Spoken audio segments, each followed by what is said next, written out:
Serikali ya Mapinduzi ya Zanzibar kupitia Ofisi ya Rais, Katiba, Sheria, Utumishi na Utawala Bora imepokea msaada wa bajaji 14 na gari moja kutoka Shirika la Umoja wa Mataifa na Maendeleo UNDP kwa lengo la kuimarisha utendaji wa Idara ya Katiba na Sheria katika utoaji wa huduma kwa wananchi.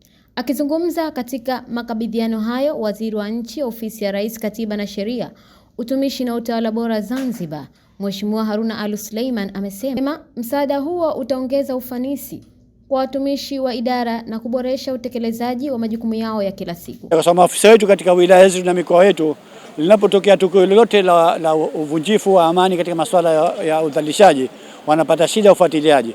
Kwa hivyo sasa hivi bajaji hizi zimekuja wakati mzuri. Kama nilivyosema jana, tulikuwa kikao cha kamati ya kitaifa katika mapambano dhidi ya vitendo viovu vya udhalilishaji. Kwa hivyo maafisa wetu wa msaada wa sheria na maafisa wetu wanaohusika na mambo ya ushauri na saha watapata wasaa mzuri sasa hivi wa kutumia vyombo hivi kuwafikia wale ambao watakuwa wanafanya mambo haya maovu na kuwachukulia hatua zinazofaa. Itakuwa ni msaada mkubwa sana kwa nchi yetu, na imani kwamba serikali ya Zanzibar tutaendelea kushirikiana na wenzetu hawa wa UNDP pamoja na ubalozi wa Ireland ambao umetusaidia sana jambo hili. Bajaji 14 kwa wakati mmoja si jambo dogo, na gari. Lakini pia tumeomba kwamba ndugu zetu tupate gari kama hii kwa upande wa Pemba ili nayo iweze kuwasaidia wenzetu vile vile. Kwa hivyo tutajitahidi. Uhitaji upo na bado tunahitajia. Kwa sababu wilaya zetu tulizokuwa nazo ni 11. Sasa kama wilaya 11 angalau basi tupate angalau bajaji 2 zitasaidia. Lakini tumepata moja si haba, tunashukuru. Tutakwenda na serikali pande wake tayari Mheshimiwa Rais kaanza yeye kutoa bajaji 7. Kwa hivyo kama serikali Mapinduzi imetoa 7 na leo 18 tuna bajaji 21. Kwa hivyo tunaweza kuzigawa vizuri katika wilaya zote 11 zikapata angalau. Tumejipanga kwa sababu tumanake nako tuna vyombo hivi vitakwenda Unguja na Pemba. Na maafisa wetu kila mahali watapopewa vyombo hivi watafanya kazi kwa mujibu wa utaratibu wa majukumu waliopangiwa. Na wachukue tuondoshe mihali. Wananchi, naomba kutoa wito.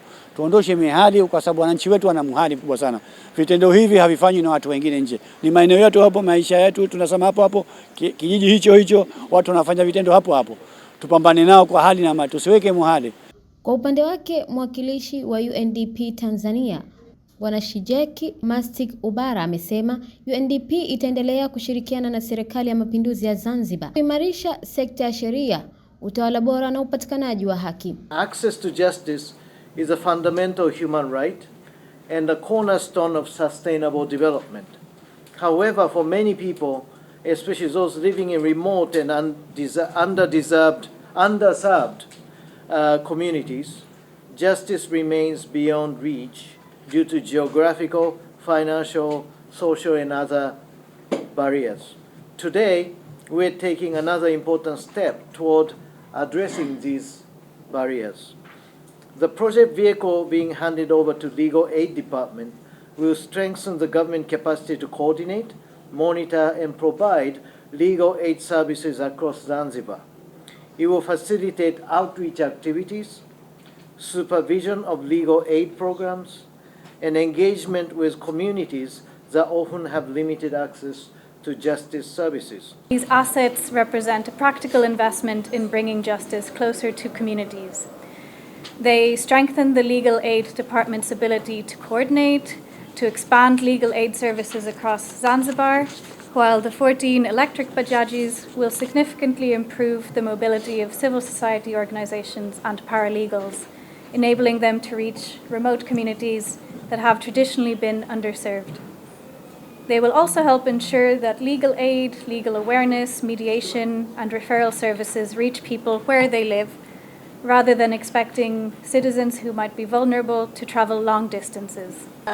Msaada huu tulikuwa tunausubiria kwa muda mrefu, na tunashukuru kwamba kupokea msaada huu umefika katika wakati sahihi, kwa sababu Idara ya Katiba na Msaada wa Kisheria inaendelea kutekeleza majukumu yake ya utoaji wa huduma za msaada wa kisheria kwa wananchi.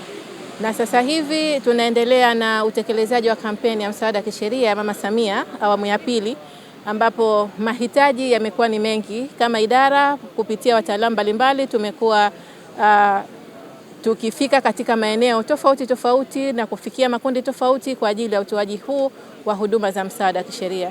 Kwa hiyo ni imani kwamba msaada huu tuliopatiwa wa gari specific kwa idara ya katiba na msaada wa kisheria itatusaidia sana katika kuweza kuratibu na kusimamia hizi shughuli zetu za utoaji wa huduma za msaada wa kisheria kwa wananchi. Kupitia hii kampeni ya Mama Samia ambayo inaendelea katika mkoa Mjini Magharibi, tumepokea malalamiko mengi ambayo wataka huduma wanasema kwamba huduma hizi zinachelewa kufika kwao kwa sababu tu ya changamoto ya usafiri. Sasa leo hii nadhani ni nafasi pekee kwa wasaidizi wa sheria kuweza kufanya zoezi la utoaji wa huduma za msaada wa kisheria kwa haraka, lakini pia kwa usahihi, lakini pia ni nafasi kwa wataka huduma msaada wa kisheria kuweza kupokea hizi huduma kwa wakati ili kuweza kutatua changamoto ambazo wanazo.